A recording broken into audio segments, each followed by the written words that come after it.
সভা দিৱসৰ আজিৰ এই পবিত্ৰ ক্ষণত উপস্থিত থাকিবলৈ পাই নিজকে ধন্য মানিছোঁ, আনন্দিত হৈছোঁ। বিৰল ব্যক্তিত্বৰ অধিকাৰী এগৰাকী বৰেণ্য ব্যক্তি, যিগৰাকীয়ে আজি অসমীয়া জনগণৰ হৃদয়ত এখনি সুকীয়া আসন দখল কৰি আছে। তেওঁ হৈছে ক্ৰান্তিকাৰী শিল্পী, স্বাধীনতা সংগ্ৰামী, কলাগুৰু বিষ্ণুপ্ৰসাদ ৰাভাদেৱ।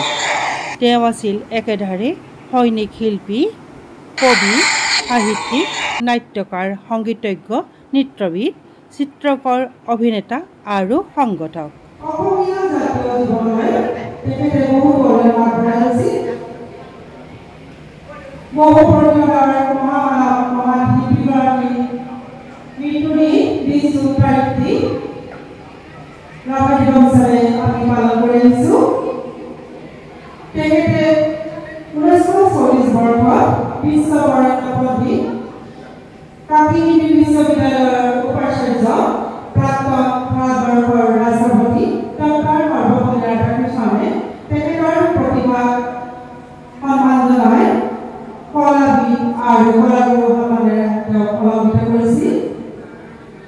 সেই দুগৰাকী মহান পুৰুষে অসমীয়া সাহিত্যৰ ভঁৰাললৈ বহুতো অৱদান আগবঢ়াই গৈছে। উপন্যাস হিচাপে আমি নাম ল'ব পাৰোঁ মোনপাগি, জীৱন নলথা, গৱেষণামূলক গ্ৰন্থ হৈছে নপৃথিৱী নতুন যুগ, পৰজাতিৰ নিজৰ জীৱনী আত্মকথা, যুক্তি জেউতি উপলব্ধ, নাটক হৈছে নৰকাসুৰ, বেউলা, বিহুৱতী আদি, কবিতাসমূহ হৈছে মুক্তিদেউ, সুৰৰ দেউ আদি। স্বকীয় প্ৰতিভাৰে বৈশিষ্ট্যৰে সমুজ্জ্বল ৰাভাদেৱৰ নৃত্যৰাজি অসমৰ বহুমূলীয়া সম্পদ। ডকাডকা নৃত্য, সুৰকাৰী নৃত্য, বিভিন্ন প্ৰকাৰৰ সত্ৰীয়া নৃত্য আৰু বিভিন্ন জনগোষ্ঠীয় নৃত্য, উজানি নৃত্য তেওঁ অতি সুন্দৰকৈ পৰিৱেশন কৰিছিল। ৰূপৰ জ্যোতিপ্ৰসাদ আগৰৱালাৰ কথাশ্ৰী জয়মতীৰ বাবে তেখেতে বড়োকছাৰী নৃত্যৰ আৰ্হি আপুৰুগীয়া জাতিৰ নৃত্যৰ সৃষ্টি কৰিছিল।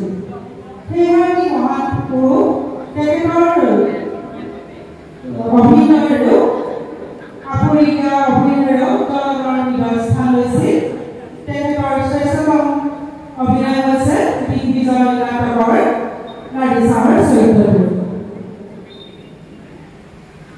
ৰাভাদেৱে অসমীয়া জনগণক ঐক্যবদ্ধ কৰি স্বজাতিৰ অস্তিত্বৰ ৰক্ষাৰ বাবে মানৱতাবাদী চিন্তাৰে ৰচনা কৰিছিল বহু জাতীয়তাবাদী কবিতা আৰু গীত।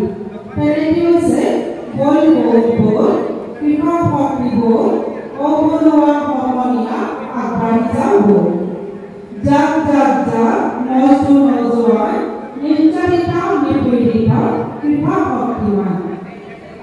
অসমীয়া সাহিত্য সংস্কৃতি আৰু সমাজ জীৱনৰ পুৰোধমনীতি বিষ্ণুপ্ৰসাদ ৰাভাদেৱক শ্ৰদ্ধাঞ্জলি জ্ঞাপন কৰি মই মোৰ এটি চৰ্চিত কবিতাৰে মোৰ বক্তব্য সামৰণি মাৰিব বিচাৰিছোঁ।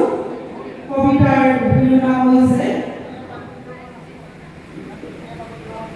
চিৰ নমস্য তুমি, ত্যাগৰ একাত্মকৰণ, দলিত ভূপিত নিষ্পেষিতৰ বাবে মানৱ দৰদী সেই মহাপ্ৰাণ, সাহিত্য কৃষ্টি সংস্কৃতিৰে মহিয়ান সত্য শিৱ সুন্দৰতম, চিৰ সংগ্ৰামৰ চিৰ বিপ্লৱী গণশিল্পী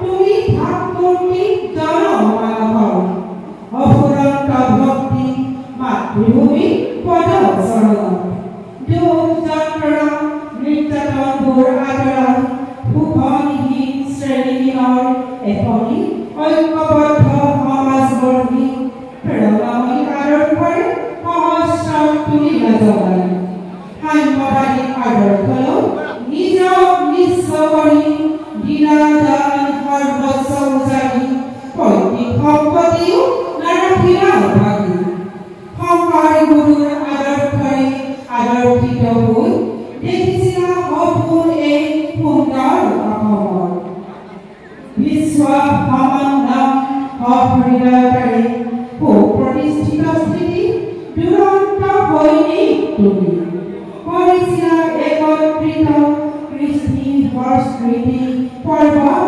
ভয়ামক,